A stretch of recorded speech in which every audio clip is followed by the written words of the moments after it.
We're seeing 30, 40, 50 or more new members a month Oh, wow. come into the guild, and getting them processed through our introductory offerings, the safety and orientation and our core tools, and then getting them into the shop is a tough task. And the education group, Gary and his group, have been doing a yeoman's job trying to get those classes scheduled. But even with that, we are behind. We have a 3-month backlog on getting people through. And we think that if we can get people more engaged earlier after they become a member, that it will serve us better on our retention, because even though we get 30, 40, 50 members a month, we lose 20 or 30 members a month, people who just don't renew. So the churn in the organization is tough, and it puts a real burden on the front end of the organization, the getting people oriented to the guild at the front end. So we think that by getting people introduced quicker, better, getting them, that we'll be able to retain them, and in the long run, it will be better for all of us. So that's going to become effective April 1st. So if you know anybody who wants to join, like right now, probably is not the time. Let's see. We are tentatively planning a guild board retreat on Saturday, May 13th. It's the Saturday before Mother's Day. Right now, it's still very tentative. Date's still being worked out. But if you are interested in where we go with the guild in the next several years, and are interested in participating in that kind of event, please let me or any other board member know, because quite honestly, we need people who don't meet every month. We need new blood. We need different people to give us new ideas about what we should do. So if you're interested in that, please let us know.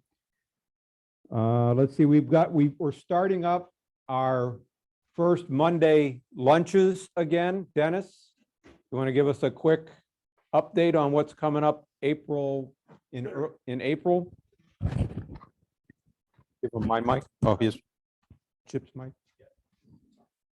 Can you, is this working? Yeah. Okay. Well, I'll speak loud enough so you can hopefully hear me. You all know that woodworking can be a lonely avocation, in your basement shop or wherever. So it's one of the guild's missions is to allow members to get together. And part of that is after the meeting tonight, you're all invited to the Lucky Lab for tea and coffee, or maybe something stronger. Tea and crumpets. But it's get to know each other. In the same way, we also have a monthly luncheon. It's called a meetup.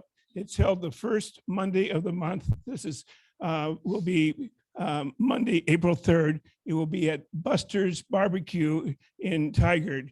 I'm sorry, I don't have the address with me, but it's on 99W. And look it up. Please plan to attend. If you can't do that one, it's every first Monday of the month at 11:30. So that information will be in the newsletter. It'll also be distributed in the weekly bulletin that you get from Bland each Monday. And just a reminder to do that. I will tell you that I've attended a lot of those lunches when we had them pre-COVID times. I learned more about where to buy stuff and what to do with certain things at those lunches than I did at other meetings. Just the fact that you're sitting there with 5, 10, 20 other guys, 5, 10, 20 other guys and gals talking about what they're doing and where they're doing, what they're doing, invaluable. And you get a much different perspective on the members in the guild. So I'd really encourage you to attend. We finally have some show and tell. We finally have some show and tell, and I would really encourage everybody to bring something that they've done in their shop to the guild meetings to show people what they've done and how they've done it. Tonight, CJ, you want to hobble over with your torn Achilles and show us what's going on in your neck of the woods?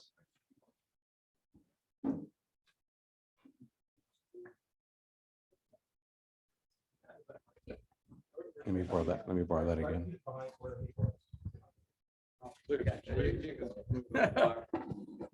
I got a bigger box.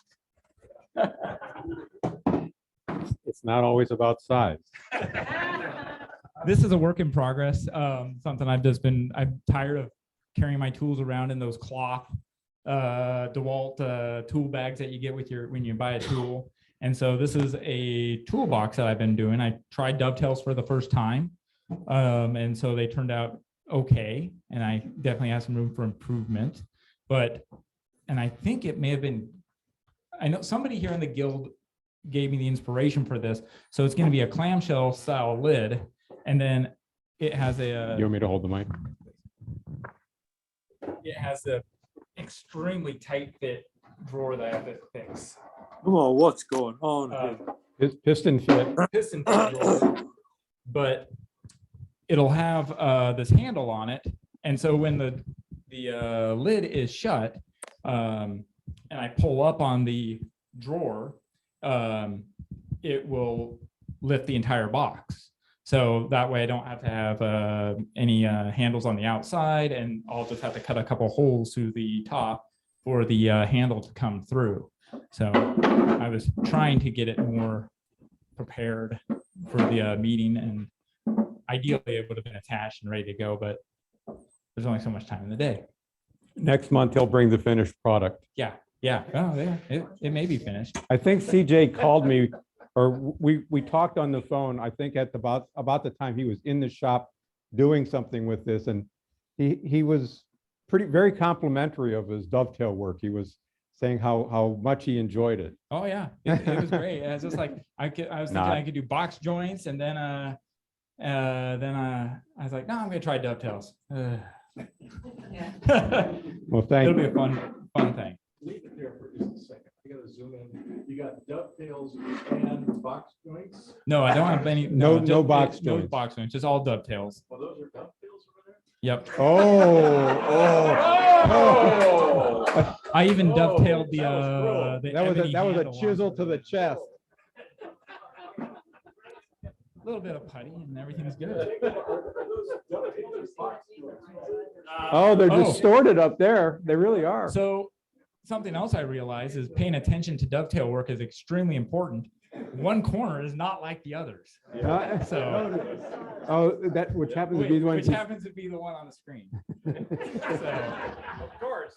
So I built the bottom separate from the tops. And so when I did the tops, I had to continue up with the incorrect pattern. Otherwise, yeah, I just, you know what? It's part of the story now. So, and I was smart enough to put a block of wood in the bottom of this thing so I can pull the drawer back out so it doesn't slide all the way to the bottom. Good boy. See, so don't be embarrassed about bringing your show and tell. Oh, and the wood cypress. Oh, nice. Came from One.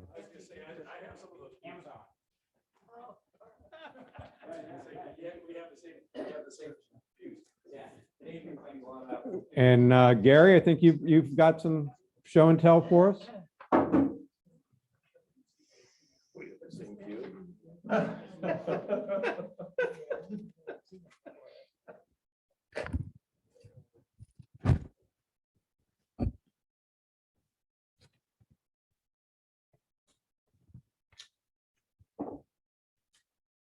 Oh, it comes in pieces.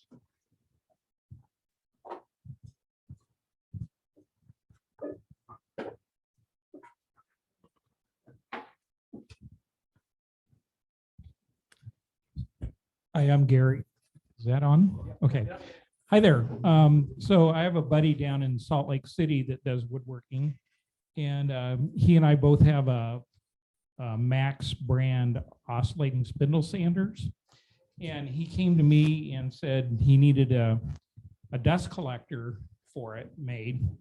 And he brought me an original part that he had, I don't know where he drummed it up, but anyway, I have two of those and I didn't have dust collector on mine. So I agreed to make a pattern for it. And so this is a pattern for You want me the to hold it? casting. And I've got this. okay. And then this is the cast part off of that pattern. And to make the hollow, I got this. we need to make what's called a core box to make the inside. So what I did is I actually made the inside shape first. And then I made a wood frame around it. This is kind of hollow on the inside, so it doesn't weigh more than a ton. And I poured the plastic around that inside shape that I made to make the opposite. So, because pattern makers have to think inside out and backwards and upside down. So that's what they would fill this with sand to fit in the mold here. And then I wanted the wall thickness of the casting to be about a 1/4 inch thick. So then I added a 1/4 inch thick material all around that original inside shape that I needed. And that's So how, does this come apart? no. What happens? What do you do with this? So this goes in the sand to make a Oh. sand mold to make the casting. It's complicated, kind of. But anyway, if you look at it close, it makes it. You know, anyway, half of it's on this side of the board and half of it's on that side of the board. Which Max sander is it? Which one of the Max sanders is it? It's a Max spindle sander. They have a couple different models. It's the one with the square table. I didn't know. He might need a dust collector is what he's saying. I sold mine, but I didn't know they made any other one, and that's the only one I've ever seen out of all the pattern shops I've worked. I think the heavy This is probably the heavyweight. Yeah. But yeah, when I substituted in most of the Portland wood shop at the public schools, most of them have that Max spindle sander in them. It's just that you can't get the spindle off of most of them because kids or whatever try to prove how strong they are or something. Once you tighten them down too tight, you can't change the spindles after that. But yeah, mine has from 1/4 inch diameter spindles up to 4 inch. You got a question in the back? Yeah, so how did you fabricate that or use the original one? So for the people on Zoom, the question is, they're asking whether or not he fabricated this model or whether he used the original to make the mold. So I just used the original as kind of a ballpark, but I made this one better because the one that he had didn't have this angle to it right here. And so it didn't match the opening for where the dust was going to come in. So I made it, Got it. yeah, I made it a little bit Better fit. yeah, better fit. And so, and that's what that's one of the things that's kind of fun to do, is try to make a product better. I also made this little indent around here. So when you put the hose on there, that when you clamp it around here, that actually the hose might stay on instead of a lot of things where they're just constantly coming out off. So just little things like that. And I try to incorporate in the patterns I make. So, You can make more for other people. so if you want one, I've got a couple extra. Yeah. I sent 2 down to him because he had another buddy down there that needed 1 and I needed 2. And we've got, I guess I have 3 more available if people want them. Yes. What's the material This was cast in aluminum. I have foundry equipment, but it's one of these days I'd like to do a foundry class and stuff, but I leave it up to the guys that are doing it full time for the most part.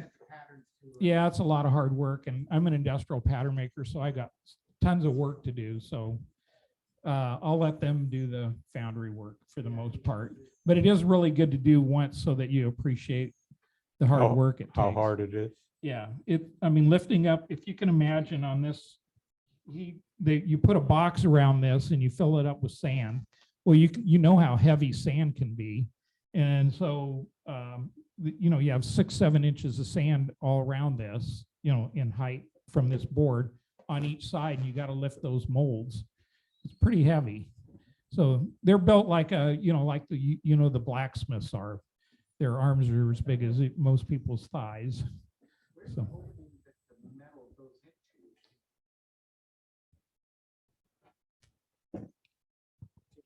I can. So the question that they're asking, where's the port that the molten aluminum will be poured into the mold from? So on this one here, when they mold the sand, they cut down with a hollow brass tube down to this spot right here. And then you can see on this side, the metal would then flow this way into that port there. And you see on how it comes in there at an angle. So then the metal swirls around like that. And it fills up this large reservoir here. That's called a riser. And by swirling around like that, if you can visualize the slag, which is the muck, the impurities, when it swirls around like that, all the impurities raise to the top here. And then the metal goes in that area right here, just that little area. And I had this cast in a little foundry down in Malala by a friend of mine that has just, well, like in my shop, it's me, myself, and I. So that's he does really good work and small runs. Great, thank you. So all those.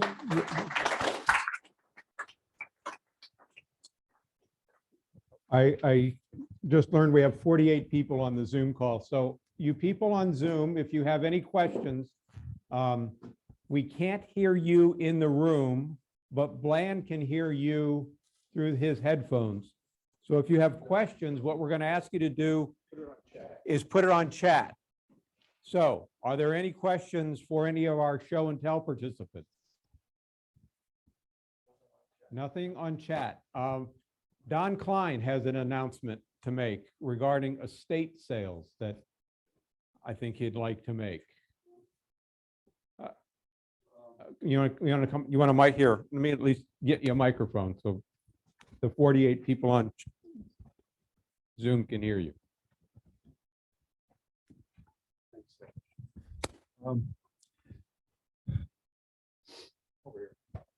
What I'd like to,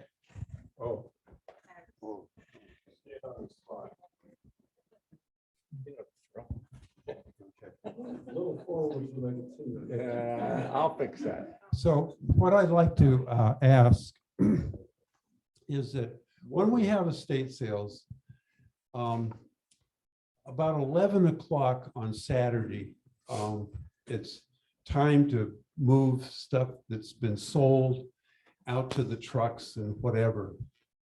And over the years, most of the people doing the moving and carrying are people that really have no business moving those heavy pieces of equipment, especially just without some more muscle. And so what I'd request is for those that are whatever age, but in reasonably good shape, and say preferably 50 and under, I'm not sure we have members that are 50 and Looking out there, it's really a gray horizon, like our cloudy skies. But anyway, we do have people that are under 50. We have a lot of them. yeah. And so we would really appreciate if a couple people, like about 2 to 4 people show up on Saturday on a regular estate sale basis. And you don't have to do any selling if you don't want or anything like that, but just help move the equipment, because some of us should not be doing it anymore. And so we'd really appreciate it. Thank you. Thank you. Thanks, Ed. No problem. So estate sales are, I'm sure as many of you know, are a significant revenue contributor to the organization. We help people get rid of their shop equipment or excess inventory, and we take a small percentage in exchange.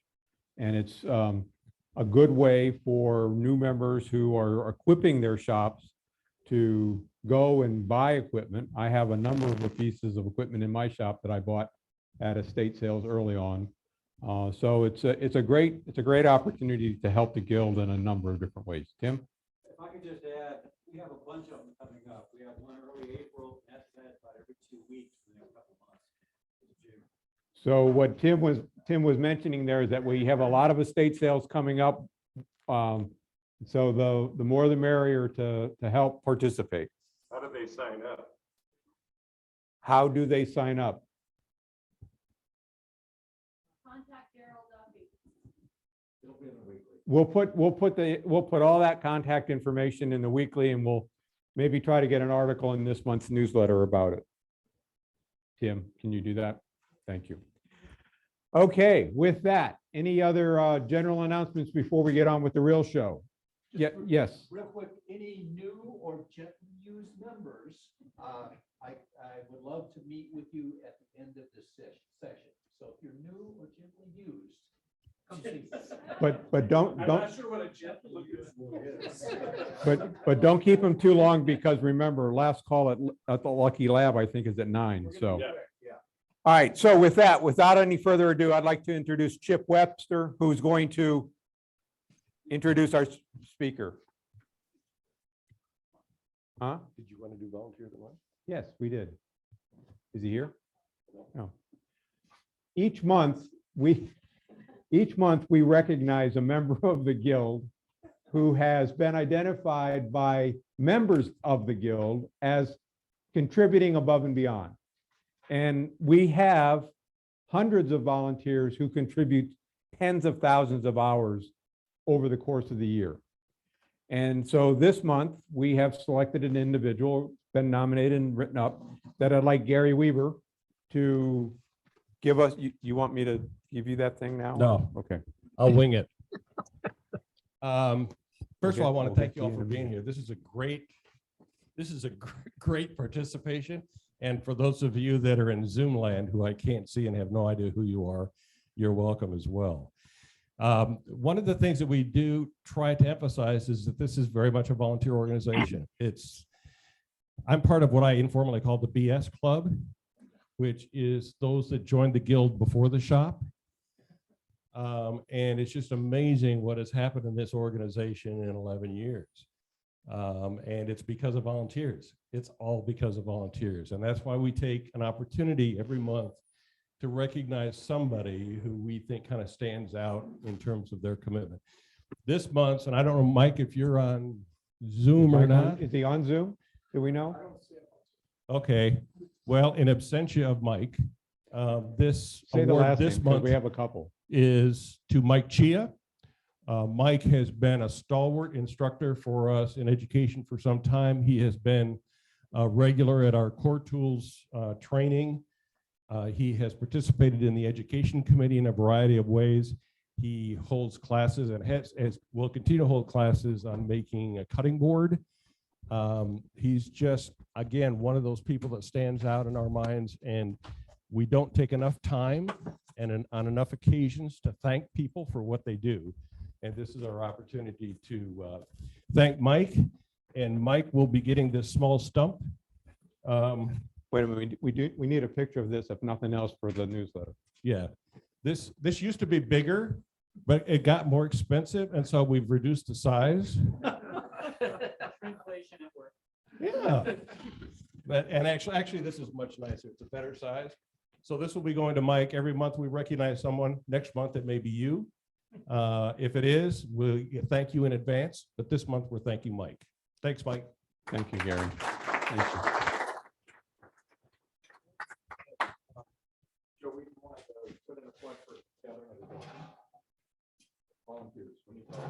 Okay, so Gathering of the Guilds is an annual event from, is he going to talk? Oh. I thought I heard him. Thought I heard him there for a minute. It's right before Mother's Day. That's not going to be the same day as our retreat, is it? No. Oh, it's the end of April. Okay, and it's a collaborative event. Who knows more about it than I do? I do. Carol. Can you hear me? Oh, Hargrave, are you here? All right. Bob knows. Let me have the microphone. Sorry. Bob likes it.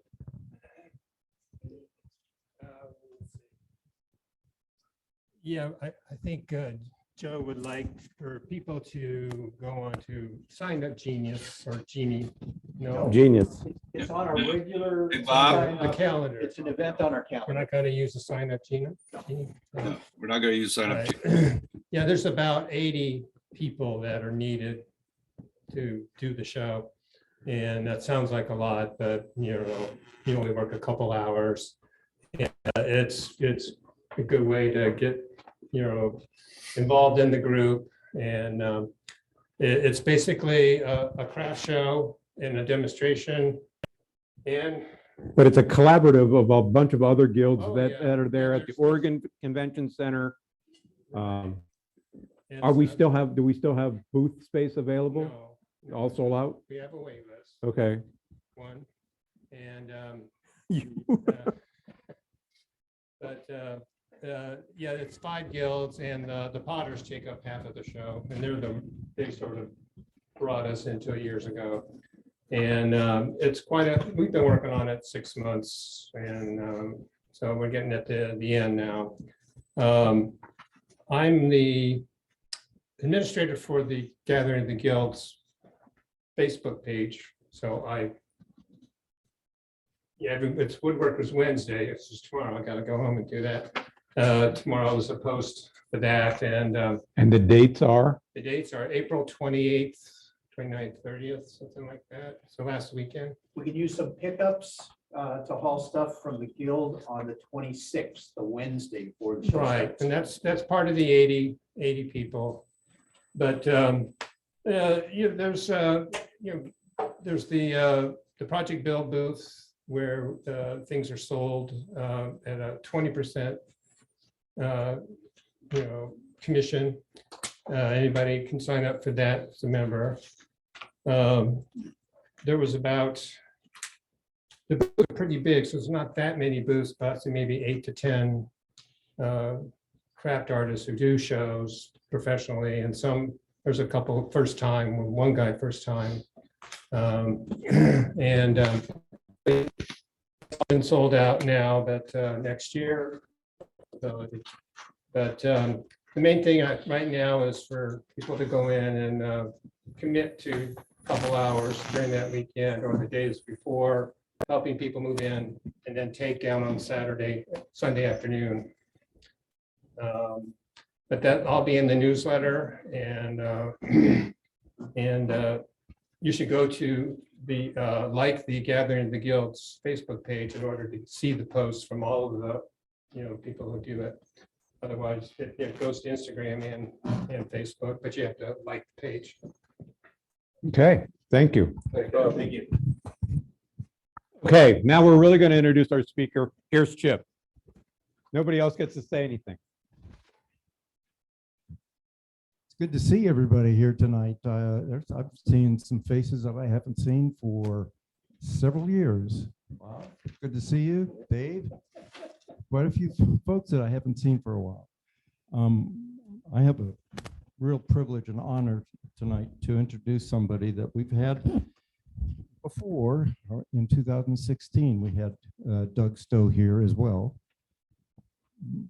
Very, very popular instructor. A lot of people created a lot of buzz about having Doug then, and so we were really pleased to be able to bring him back. He's been a woodworker and a box maker and a furniture maker for 40 plus years. He's been an educator for 25 plus years, both for adults, but also for children, probably more significantly children, wouldn't you say? They're almost more fun. I can imagine. He's an author, as you can tell by several books, different books that he's displayed in front of us. This year we did something that we think is kind of novel. I spent some time talking with Doug about it before he came. We actually set up a forum for our instructors, and Sunday we had somewhere in the range of 20 people who have been instructing for the Guild or are about to become instructors. And it was a forum for them, first of all, to say thank you, because it is a volunteer opportunity. And the second thing is to try to recognize that we're trying to figure out how to provide better service. We're trying to figure out how to do a better job of providing the kinds of knowledge opportunities that you're looking for. And to do that, we wanted to understand how people learn best. I asked Doug to come in and help us with that, and he said, well, nobody's ever asked me to do that before. So this was a really unique opportunity, and I must tell you, from a personal point of view, it was an extraordinary day.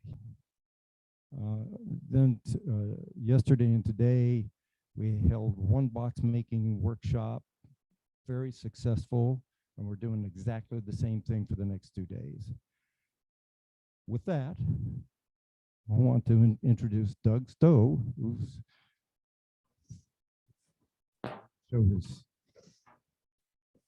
let him do the rest of the talking. You're welcome. Well, thank you. Thank you all. I had such a good time here in 2016 with you guys working over in that shop, and it was just a wonderful experience. And it's wonderful to be back with you and to know how successful the Guild has been, growing much larger in membership to the point that my good friend Jonah here, I'm sorry to hear that you guys aren't taking new members at the moment, because I really was hoping we would be able to squeeze him in. He'd be excellent for your group. Deb too. Woodworking is such an incredible thing, and I don't think that the world at large is aware of what you all do in your striving to create useful beauty that you share with family, or you share with others, or you share your knowledge by going to a luncheon and telling where's the best place to buy nuts, bolts, screws, hardwoods, whatever. And the generosity, and I've been with a number of woodworking groups around the country, and I'm just honored to be with each, but the general level of generosity that I find among woodworkers is exemplary. And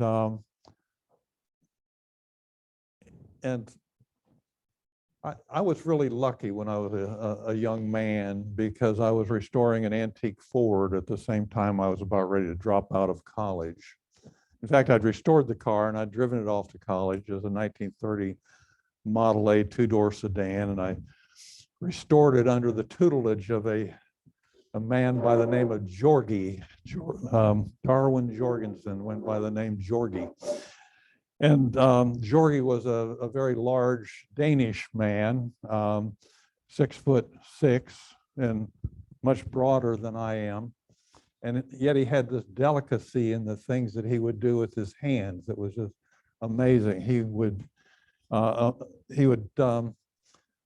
restore antique cars, but he was also a gunsmith and made beautiful Kentucky long rifles that were done so perfectly that they were mistaken as being authentic.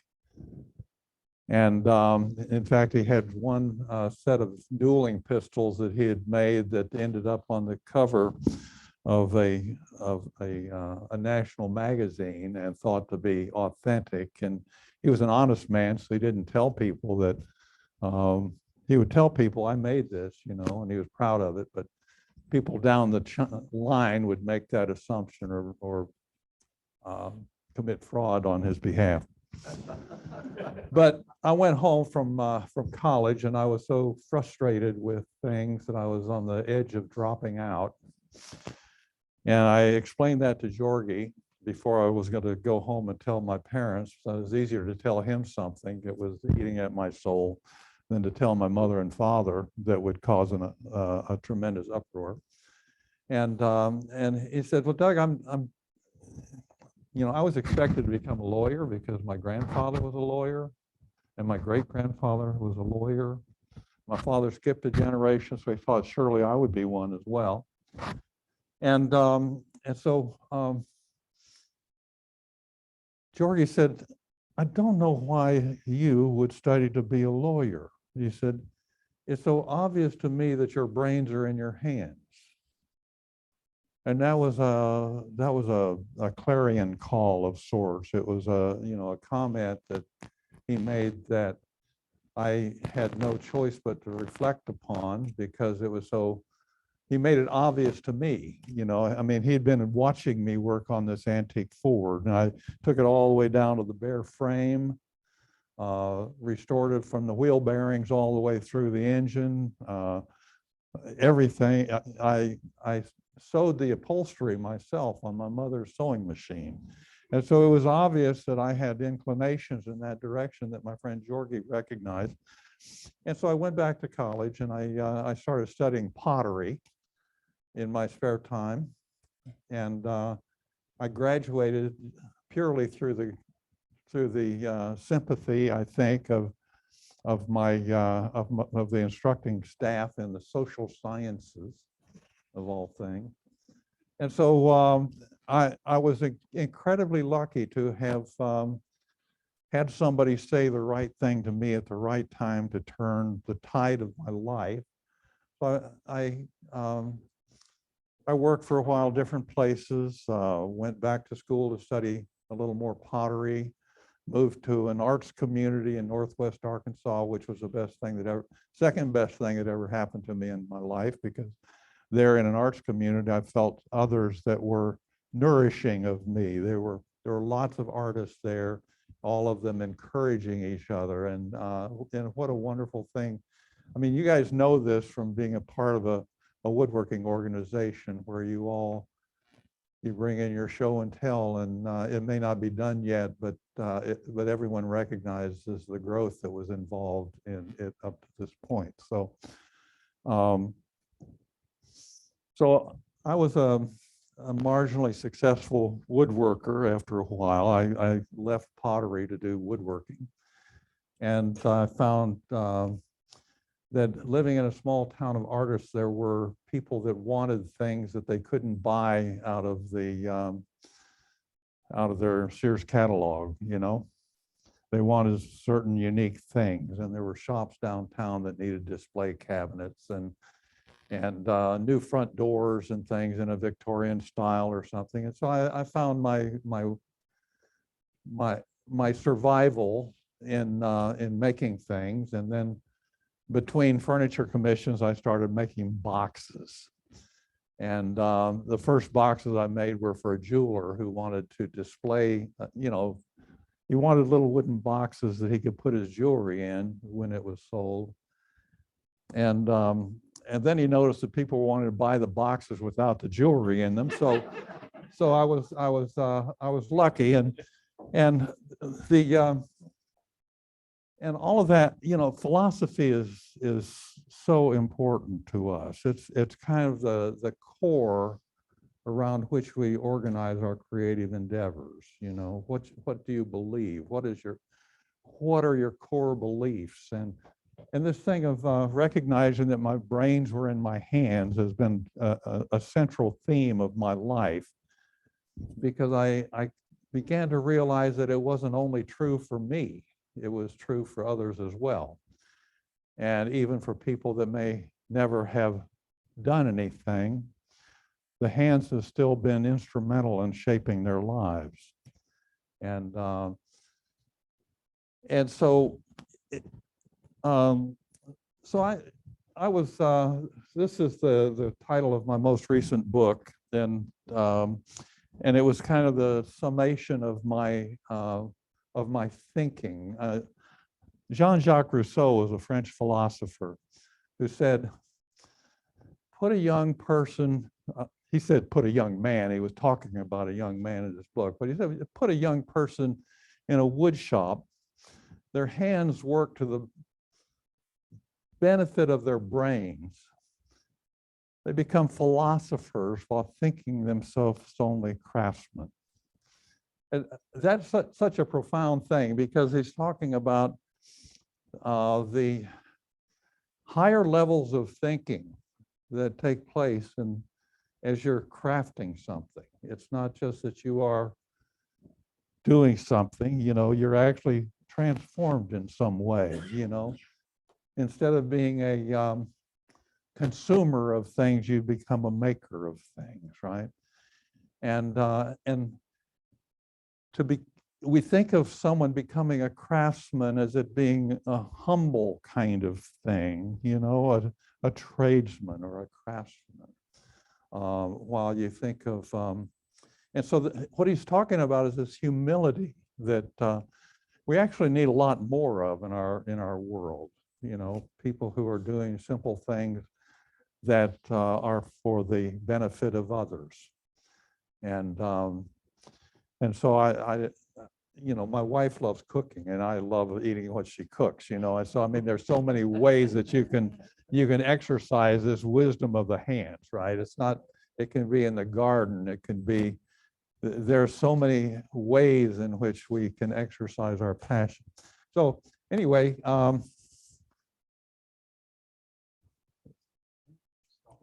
not working? Am I I'll switch it. okay, you switch it for me. I'll just say, please, Blaine. Maybe it's not switching because it's not switching here. Oh, because it's. Okay, so have any of you been to my YouTube channel? It's Mr. Doug Stowe. I did Mr. Doug Stowe because I was teaching kids, but my YouTube channel has a lot of stuff on it. You know, I mean, some of it, my rustic furniture DVD is all loaded on there, so you can watch it chapter by chapter. My box making DVD is on there. There's a nice little movie that was presented about me when I was named an Arkansas Living Treasure. So there are things that you can see that kind of explain my life maybe better than I can, because I have an editor in that case, laying things out in a beautiful manner. And so I was busy making boxes, and I had this little line of inlaid boxes, and for a time I thought I was going to become kind of like a small scale manufacturer, you know, a small craft industry. And I was selling to about 30 different galleries all across the United States, and I wasn't at all happy. And so my wife was good friends with a woman, Lynn Welford, who a wonderful friend. And Lynn had written a book about painting on rocks that actually sold in the hundreds of thousands of copies, painting little animals on rocks and things, and they're really charming. And so Lynn had invited her publisher to come to Eureka Springs.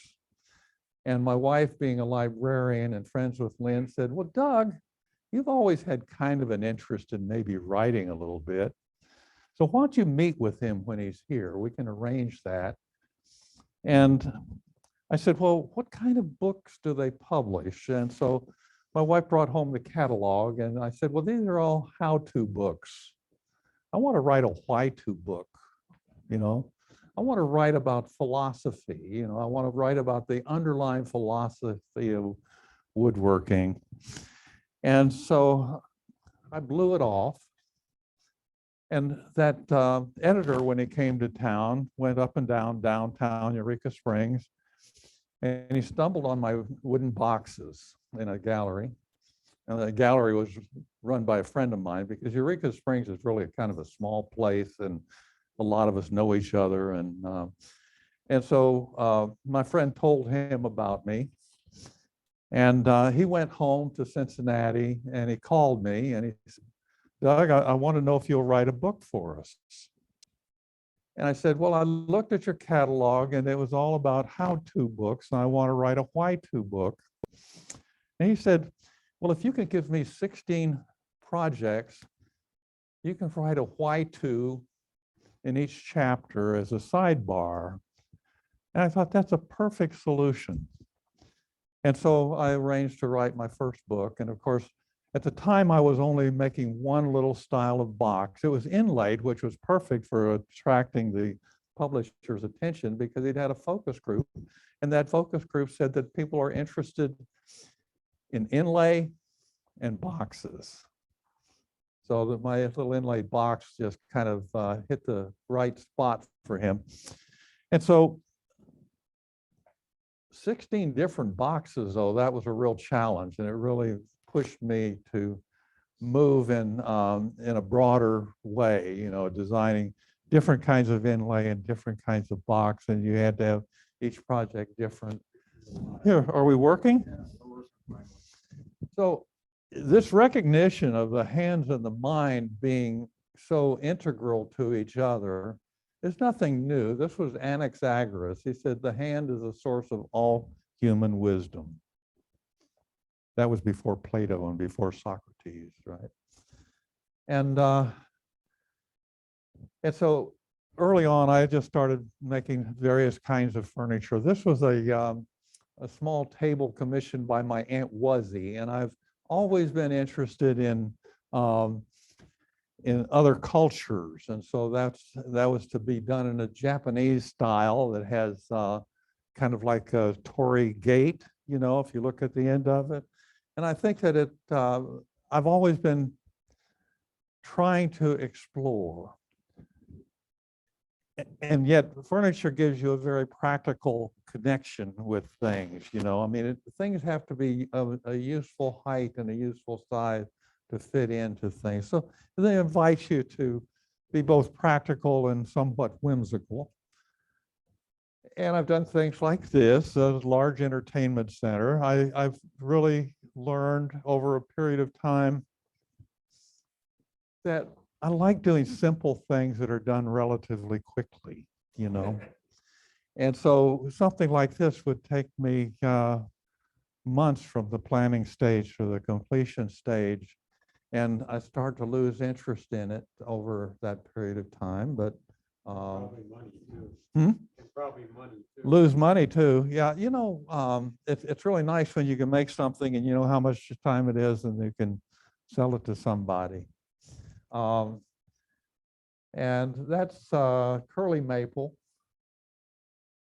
And I started incorporating rocks in my work. The first piece I had in Fine Woodworking magazine, I was really tickled because it was on the page opposite the page that celebrated James Crenaw's 75th birthday. And I thought, maybe he'll see my work, you know. I mean, he's on this page and my work is on that page, you know, and it had little rocks in it. So anyway, we all have heroes that we'd like to think maybe had seen something we did. And so that's kind of the little style of box that I made, and I've made thousands of them. I used to keep track of the number of them that I made based on the number of hinges that I bought. And so when I would place an order for 2,000 hinges, that would mean I made 1,000 boxes. And the largest commission for boxes was some that I made for Crystal Bridges Museum in Arkansas, Bella Vista. The Alice Walton, who founded the museum, wanted boxes to give to their first year staff. So this was to be given at the end of their first year in 2011, I think. And so she wanted 160. And then it ended up 800 and some boxes when she decided she wanted to make sure that all the first year volunteers got them as well. But any case, you know, you start, the thing about crafts,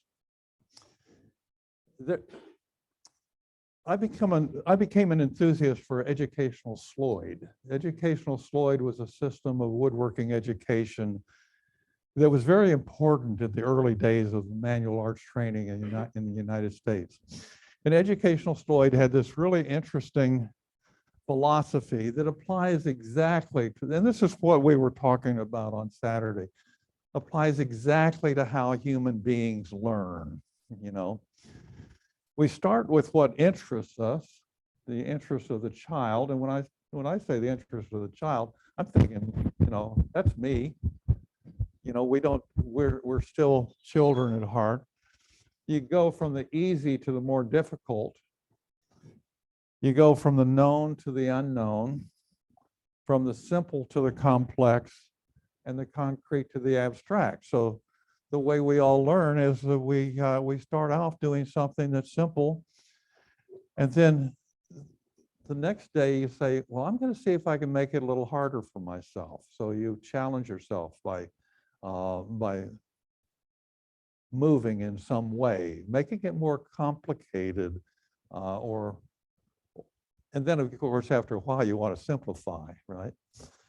But so, you know, box making is, so that was on the left, that was my first book, and on the right is my second book. And both of those are Simply Beautiful Boxes is still available as a digital download. The first book there is no longer available, except that they were compiled in this book, both of those, and this is only available as a digital download. But, and then these were the first two books I did for Taunton Press, which are still still selling, still available. And these are more recent. And then in order to share my educational philosophy, I began writing, the first one here was about kindergarten. And the thing that kindergarten is thought to be simple, right? And that's your first year of school. And most people don't even know where the word kindergarten came from or who invented it, right? You just, you know, that's the first year of school, not knowing how very special it was. And so kindergarten was invented by this guy, Friedrich Froebel, and I'll show you a little bit more about him in a little bit. But the point of kindergarten was that the child would grow from his interests and grow to embrace the entirety of human life. So Friedrich Froebel, before he invented kindergarten, had written a book called Mother Play. And it was a book of songs and finger motions that would help you to act out your emergence as a human being. And that emergence as a human being involved things like caring for animals, caring for nature, Even the charcoal maker was celebrated because Friedrich Froebel wanted the children to have a grasp of the importance of everyone within the community. So here's a charcoal maker who came out of the woods, and he was always filthy and covered with soot and frightening to a young child. So Friedrich Froebel wrote a song about the charcoal maker, and the children would take their fingers like this, making the charcoal maker's home and the pile in which he burned the wood to form charcoal. And it would celebrate the way the baby would be warmed by the fire, and the blacksmith would heat up his iron and make the things that were important only because the charcoal maker had come to town. And he also did one about the carpenter. And but the idea was that the child was to grow from this little seed to an understanding of its whole universe, right? And there was a guy who wrote a book, everything I need to know I learned in kindergarten. The guy's name was Fulgram. So anyway, I wrote that book because I realized that people needed to make their own toys for their kids, and for your grandchildren. And Friedrich Froebel developed this whole system of what he called gifts.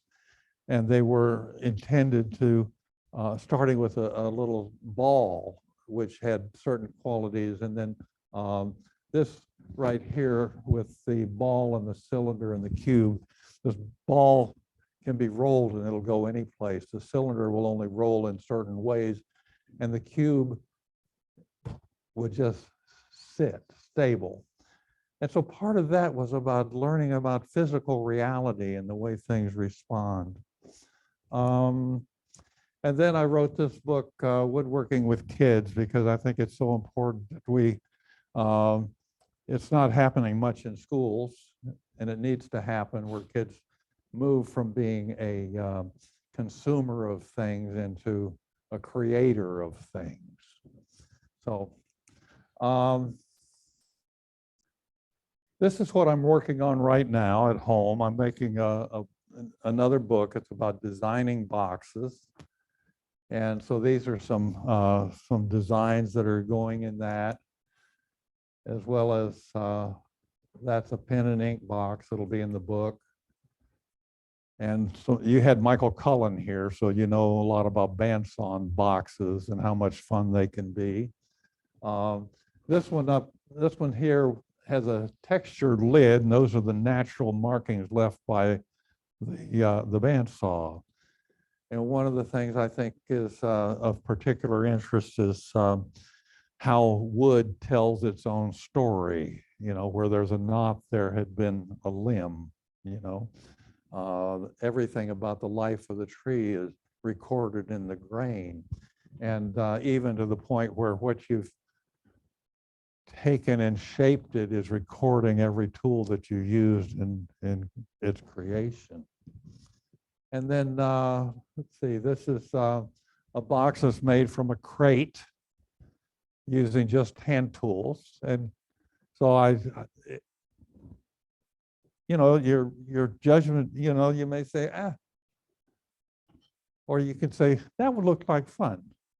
And it was fun. So those are, and this is another box that'll be in the new book. And this is a jig. And that's one of the things I do a lot of, making jigs to make things easier for myself. And this particular jig is to make, put little hidden splines. Oh, I didn't demonstrate the hidden spline today. That was something I knew I'd forget something in my class. But that's for forming a hidden spline in a frame for a lid of a box. And this little picture shows how much of the brain is actually occupied by the hand. This is a homunculus. It's a drawing of the cerebral cortex and the motor the cerebral cortex, but the sensory and motor cortex, and how much of it is devoted to the hands.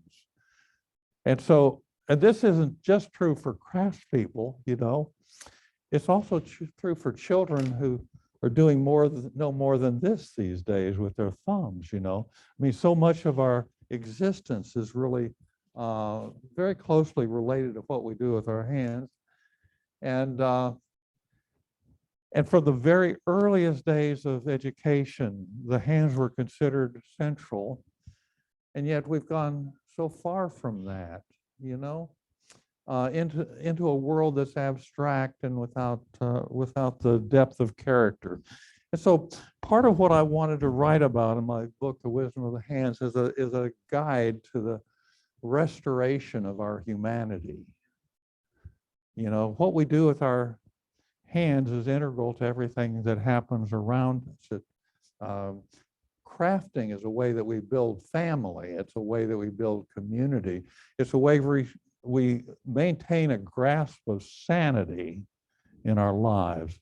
Woodworkers have called woodworking sawdust therapy for a very good reason, because it makes you feel better about yourself. And if you feel better about yourself, what happens to your feelings about others?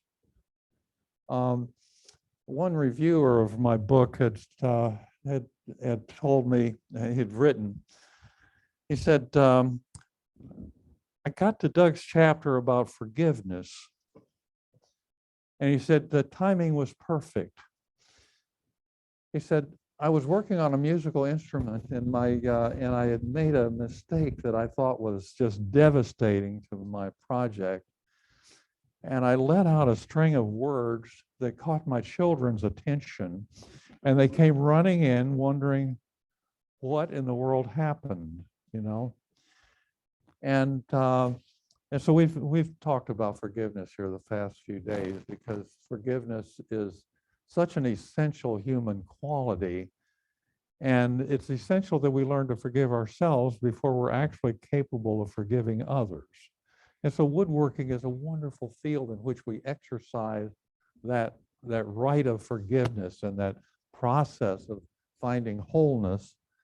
And so there's nothing new about this. It's just, there's nothing new, you know. But I hope it's a reminder. Now, educational Sloyd started out with whittling. And the reason why they started out with a knife was that every Swedish child at the time knew how to use a knife without injuring themselves. And as simple as whittling is, it's also an exercise of mind, for you can't whittle a stick without making basic, very simple hypotheses in terms of the angle of the blade and the direction of the grain, right? So this is some of my kids at Clear Spring School whittling. Is there some way to make that play?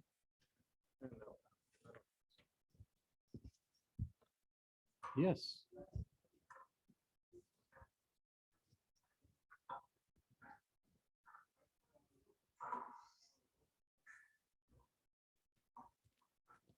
They're not very good at it yet.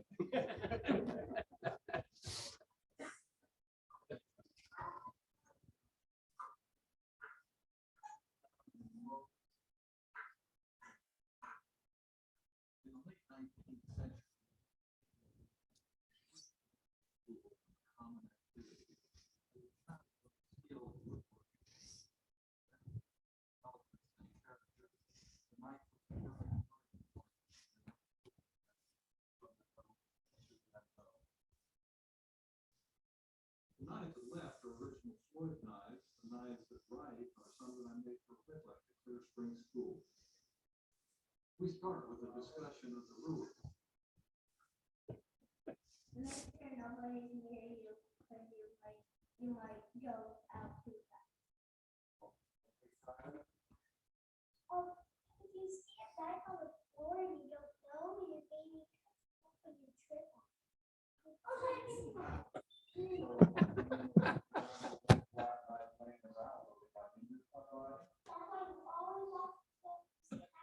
get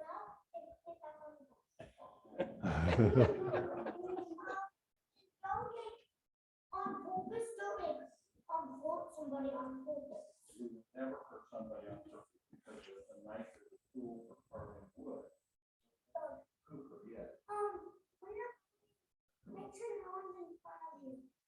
sure no one's in front of you. Okay, now if you're going to hand somebody a knife, you know how to do it? So, like this? No. How would you, show me how you would hand me the knife.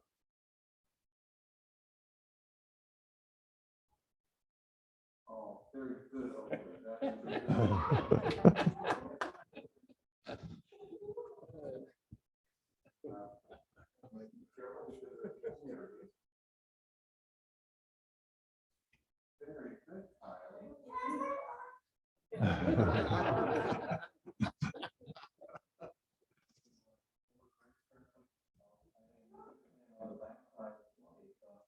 not on the sharp side, on the back side. You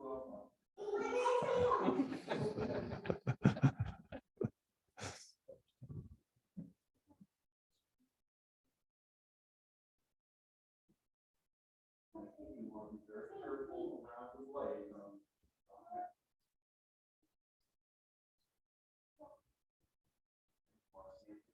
Handle first, so the person doesn't have to reach out and touch the blade. This is a thing called a reading pointer.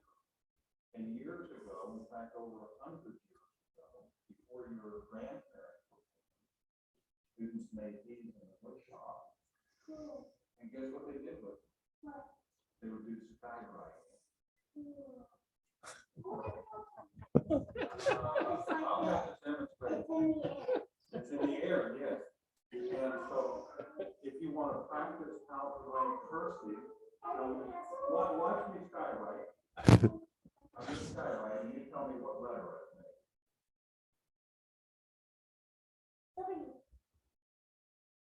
Does that look like a W?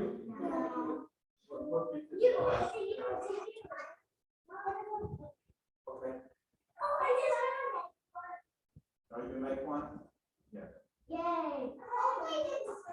Now, I have a block of wood in the vise, and I have this mounted up. This is called a vise. I have the block of wood mounted there.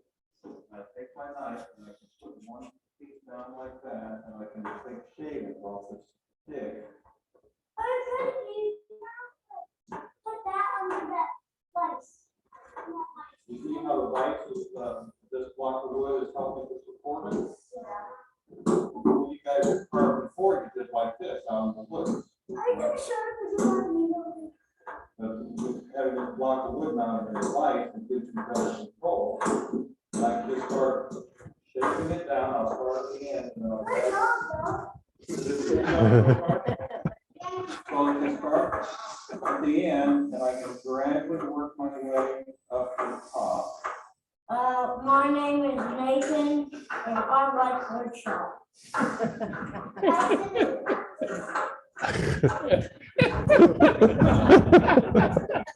Right now I'm calling.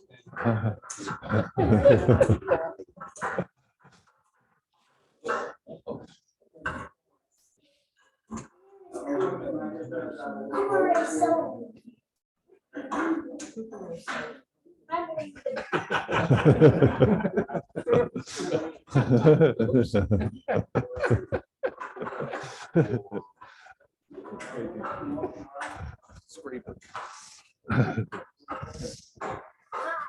name is Taylor.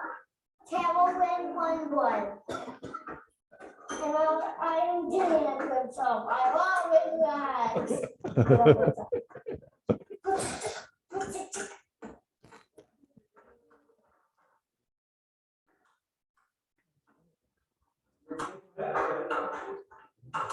You don't expect it to be given the first try.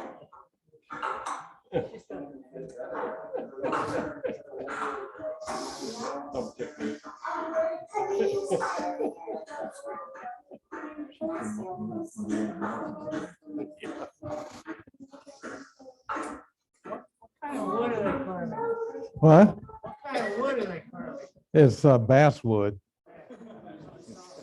They're not doing it. They get better after a while. How many Band-Aids do you go through? Very few.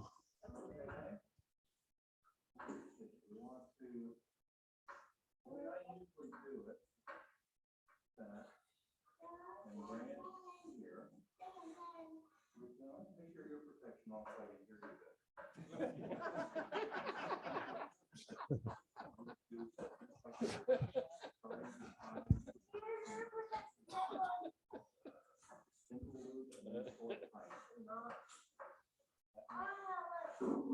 Okay, Cooper, you ready?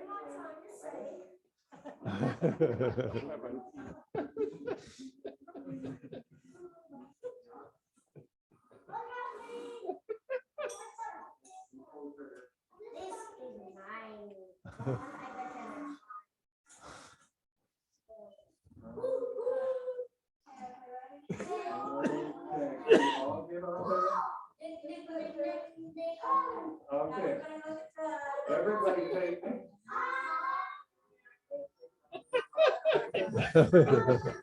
Okay, now I want you to do silly.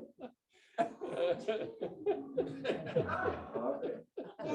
Wait a minute, before you go, I want you to thank Jessica for her help. And I want to thank you all for being safe in the wood shop. Well, you know, working with kids is such an incredible experience. And I know that some of you have done a little woodwork with their grandchildren come, or it was once something that was handed on one generation to the next, and such an important part of our human culture, you know. And I have one last little video, and then I'll take some questions from folks, or maybe I should just start with the questions now. You want to?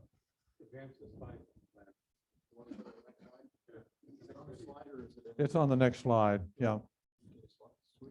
Yeah. Oh, I can switch it. Sorry. Yeah. No. There. Okay. Can you start that?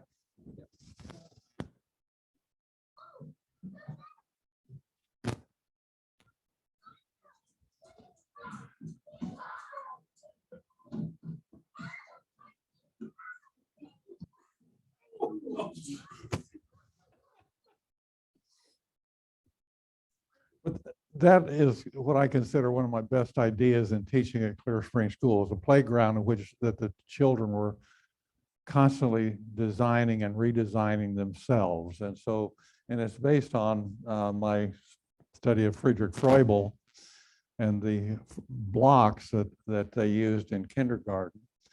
And so those are just supersized Froebel blocks, and they'll be arranged every time I go on campus. They'll be in some new configuration. One day I went on campus and it had been set up as a stage.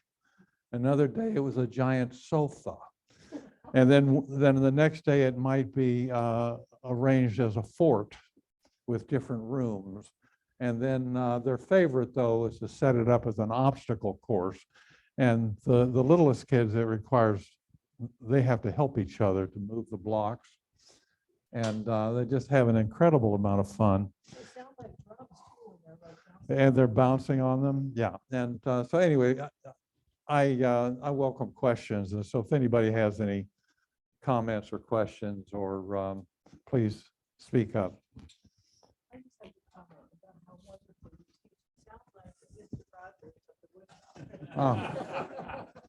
So Doug, if you, for the benefit of our Zoom, if you would repeat the questions from the people in the Okay, audience. she was just complimenting me on how I teach and how and the gifts are they're going. I'm not Mr. Rogers. Mr. Rogers is very special, but I appreciate your comment. Very special too. You have a real talent with that. Well, thank you. I enjoy working. You know, you find things that resonate and you go for it, right? And that's just all there is to it. You know, you follow your bliss, really. Yes. I've worked with kids with an engineering background, and I've taught in elementary school, middle school, and now high school in robotics. And one of the things that I found going in there, thinking I had a clue about teaching, and I was just bored how difficult it is. But one of the biggest challenges to me is to find the right appropriate easy to difficult, and all that spectrum of K through 12. And if you introduce children to something that's too difficult, it can be turned off for years. It's so frustrating. And I saw that with robotics. It was just way too difficult. But then if you wait 2 to 3 years and then the kids, it's the right age, it's just brilliant about how great it is. And so that difficulty of finding the right challenge that's not overwhelming, but not too easy, and how you possibly do it. Because even within one age group, you have a spectrum of abilities. And that's just something that I've been struggling to master. That's one of the, that finding the right project, the right fit for the right person at the right time is a particular challenge. And we were talking about that on Sunday when we had our educator forum here, that not everybody, well, it's like in my classes at Clear Spring School.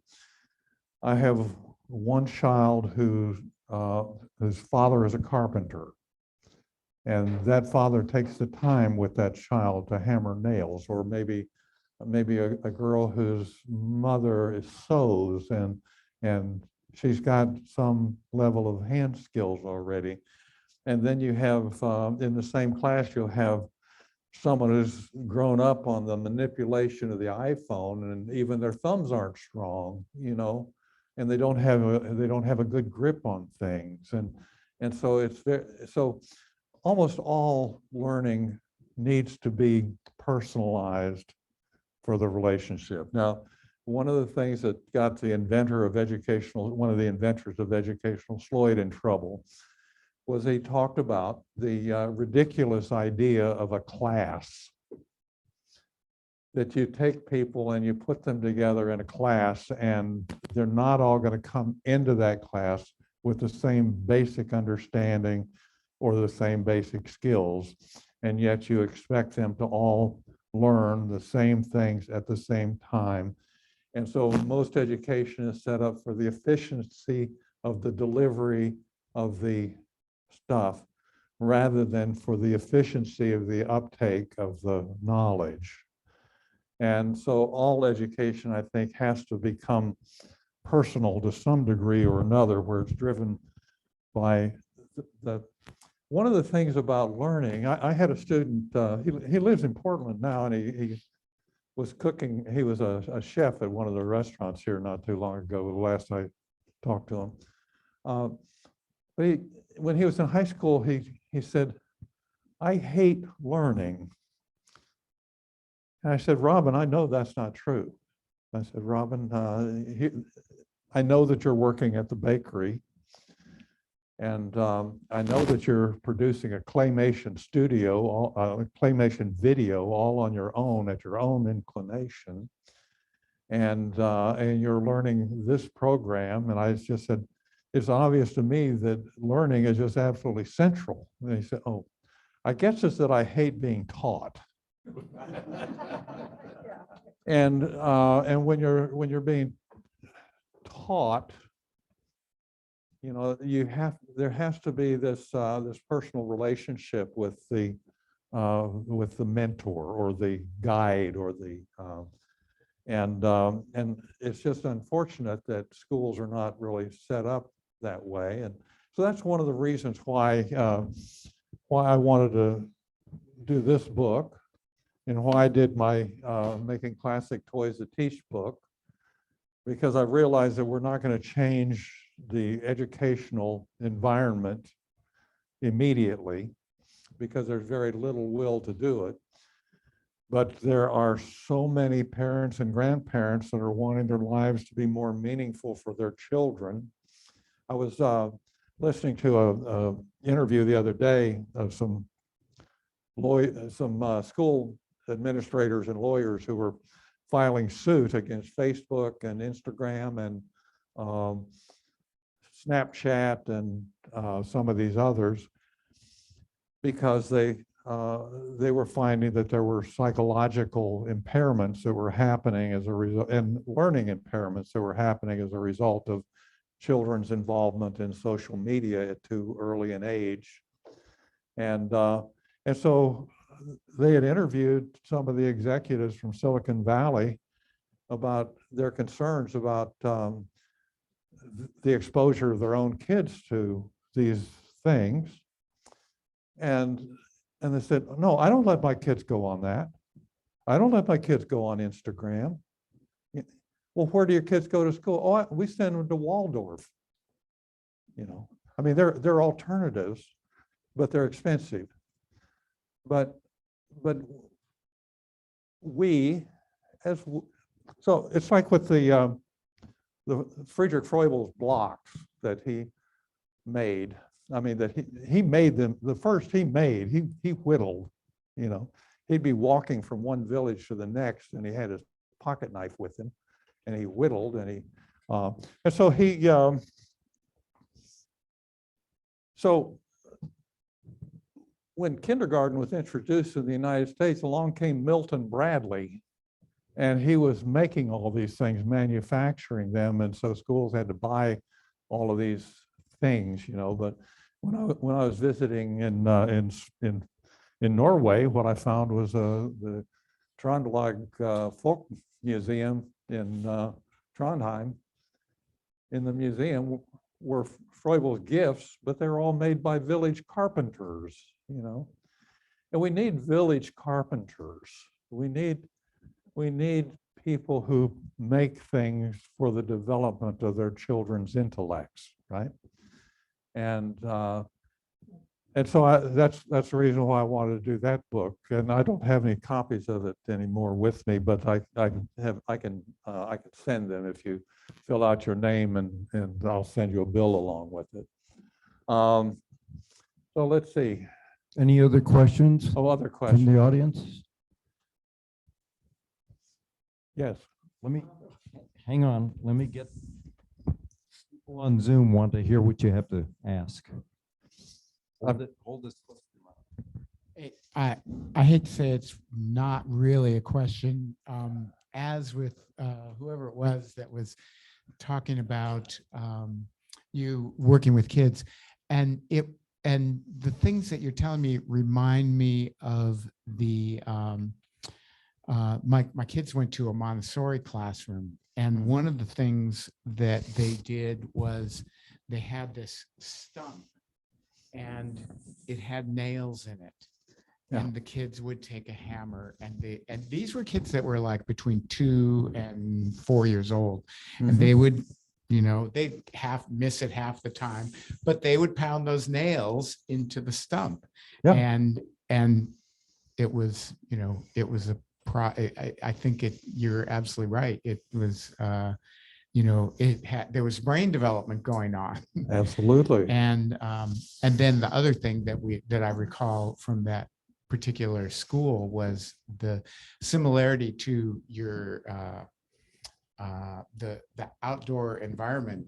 There were logs and there were ropes hanging from things, and the kids would move things around, and it was so I very much appreciate the you know, all those connections. Thank you. It's so important that kids be connected with the outdoors, you know. One of the great things about Clear Spring School is that we have some wooded area, and when you get to a certain point where the ticks have been killed off by temporarily stunned or something by frost, and you can go out in the woods without coming back with seed ticks or something. The kids are all turned loose in the woods where they build forts, and those are some of my daughter's best memories from being at school, because they were out of doors and learning outside. And kids need nature as much as they need wood shop, you know. And they need to be outdoors and playing, because that's just the way it is. Other questions? Are there please? any questions from the Zoom audience? Okay. While you're thinking of your next question, I have a shameless advertisement. Because of some recent openings, there are a couple of, I think at least one class is slot is available for our workshop that starts tomorrow. There might be more than one. So is it just one? Okay. So if anybody's interested, jump on it now. Any questions for Doug?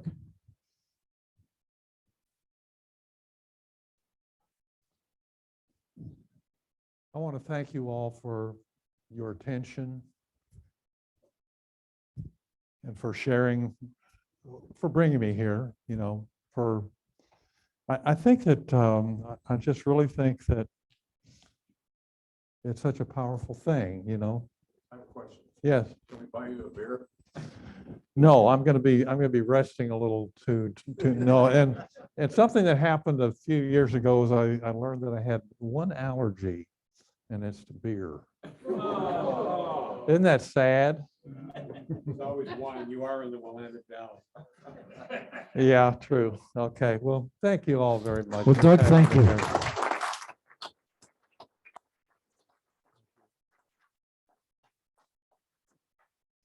you, Doug. Thank you, Chip.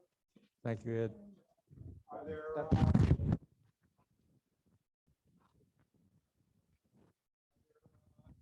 there any other information that we need? Yes. Yeah, Steve Moore. I have been a little bit part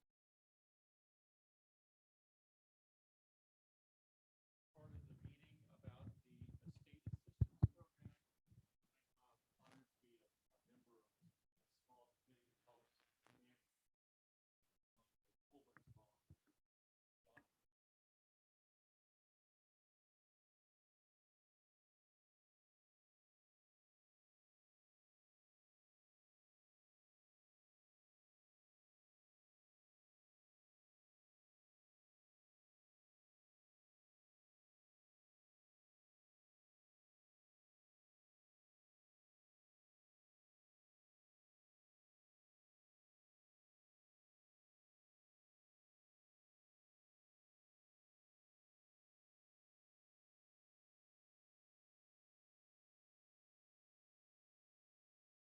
et cetera. But we are also looking for members who might give a little bit more on a more regular basis for this core group that helps manage the program. So I've got some flyers here. I will leave them on this front work bench here. And if you are interested, go ahead, pick one up, and you can either talk to me or talk to Tim, who is also a member of our core team. Thank you. Very good. Thank you. Any other last minute announcements? Okay, for all of you that are interested, we'll see you at the Lucky Lab. I think last call's at 5 or at 9. So.